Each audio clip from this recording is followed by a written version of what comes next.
Ce bébé pleure mais il n'a pas mal. C'est sa 4e séance d'ostéopathie.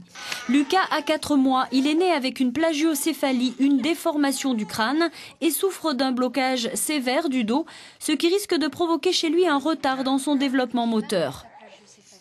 Parce que c'était complètement plat et en fait ça faisait une montée comme ça.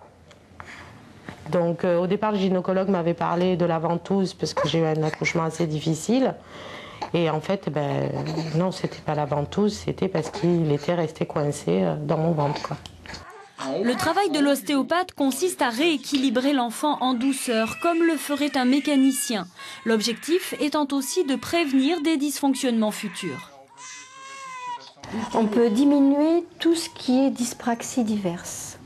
Dyslexie, dysphonie, dysgraphie. On limite ô combien les évolutions scoliotiques. On permet à un enfant un meilleur relationnel. Donc on lui permet, s'il est dans un inconfort positionnel, de retrouver son juste développement neurologique et relationnel, et avec lui-même et avec les autres.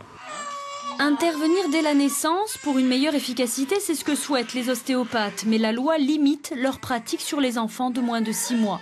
Selon ces professionnels, l'ostéopathie se heurte à l'appréhension du corps médical et de l'industrie pharmaceutique.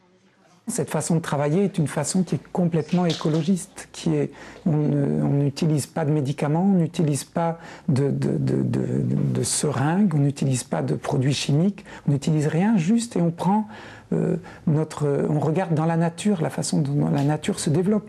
Et ça, donc ça nuit à l'industrie pharmaceutique, ça nuit à tout un tas de lobbies qui font que les enfants deviennent des adultes qui sont habitués à prendre des médicaments, à fonctionner d'une certaine façon.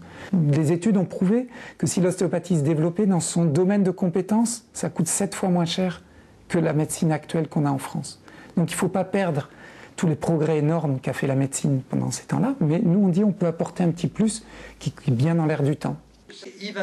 Avec cette première rencontre d'ostéopathie pédiatrique précoce, ces praticiens tentent de sensibiliser les professionnels de santé pour que les ostéopathes puissent un jour intégrer les équipes médicales dans les maternités.